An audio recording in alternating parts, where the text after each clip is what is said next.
For user creation, you should select Users bar in the left menu. Click on New User button. Enter first and last name. Create or generate the password, then enter user's email. Skills field is designed to assign different skills to different users to show their competencies. You can create skills in the next tab, near Users list. For this time, let's create App User role for Field Worker. For App User, permission group and customer fields are inactive because user will only use the mobile application. Office is beneficial for the distance calculation. Select existing one or create a new office.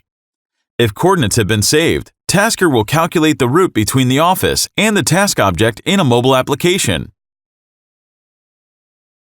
Select the language and tick the box next to Send a link to create password if you'd like the user to get an email with password creation link.